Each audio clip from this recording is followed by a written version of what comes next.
మేడగది మీరు దేవుని కలుసుకునే స్థలం.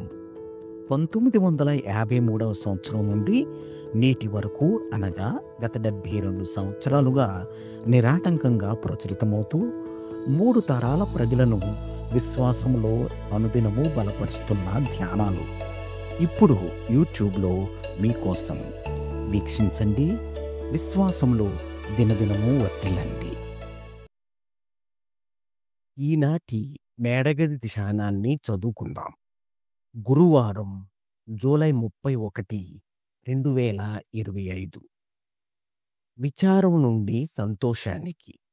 ఈనాటి ధ్యానాంశం విచారం నుండి సంతోషానికి.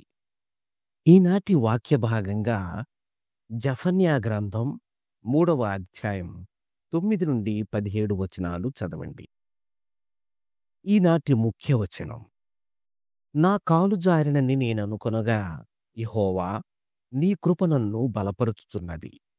నా అంతరంగమందు విచారములు హెచ్చగా నీ గొప్ప ఆదరణ నా ప్రాణమునకు నెమ్మది కలుగజేయుచున్నది. కీర్తనలు 94, 18, 19 వచనాలు. నేను చాలా రోజులుగా కీళ్ల నొప్పులతోనూ విపరీతమైన నడుము నొప్పితోనూ బాధపడుతున్నాను. నేను అస్తమానము సణుగుతూ నా నొప్పుల గురించే మాట్లాడుతున్నాను. అందువల్ల నేను ఒక పెద్ద భారం క్రింద అణచివేయబడుతున్నట్లుగాను ఓడిపోయినట్లుగాను అనిపిస్తున్నది. నా ప్రవర్తన నా మానసిక స్థితిపై మరియు మా కుటుంబ సభ్యులతో నా సంబంధంపై ఎలాంటి ప్రభావం చూపుతుందో నేను గ్రహించలేదు. కానీ మా కుమార్తెలు గ్రహించారు. ఎందుకంటే నేను వారి హాస్యోక్తులకు నవ్వడం లేదు, వారి సంభాషణలో పాలు పంచుకోవడం లేదు.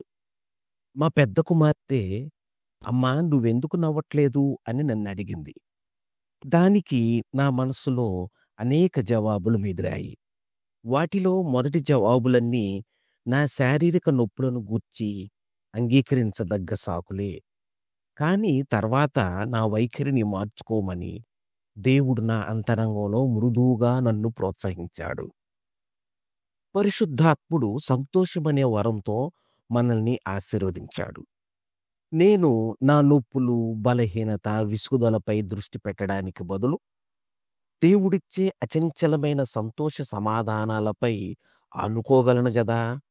నేను మరలా నా కుమార్తెలతో కలిసి నవ్వడం ప్రారంభించినప్పుడు నా అంతరంగం తేలికపడింది, నా వైఖరి మారింది. మనం భరించలేని నొప్పుల మధ్య కూడా సంతోషంగా జీవించగలం.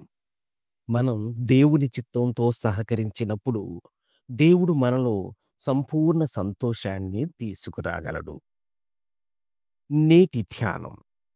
దేవుడు నా హృదయాన్ని సంతోషంతో నింపుతాడు. ప్రార్థన. ప్రేమగల ప్రియ పరలోకపు తండ్రి, మా బాధల్లో కూడా మీరిచ్చే సంతోషం మరియు ప్రేమలను అనుభవించుటకు మాకు సహాయం చేయండి. నీ కృపా కనికరాలను బట్టి మా ప్రార్థనను ఆలకించండి. యేసు నామములో ప్రార్థిస్తున్నాము తండ్రి, ఆమేన్. ప్రార్థనాంశం. శారీరక నొప్పులతో బాధపడుతున్నవారు. తన అనుభవాన్ని ఈనాటి ధ్యానంగా మన కోసం వ్రాసి పంపినవారు సేమీ ఎల్ రూపెట్టో, వర్జీనియా, అమెరికా. మేడగది అనుదిన ధ్యానాలు మీకు ఆశీర్వాదకరంగా ఉన్నట్లయితే వెంటనే మన ఛానల్ని సబ్స్క్రైబ్ చేయండి. లైక్ చేయడం, షేర్ చేయడం మర్చిపోకండి. దేవుడు మిమ్మును దీవించునుగాక. ఆమేన్.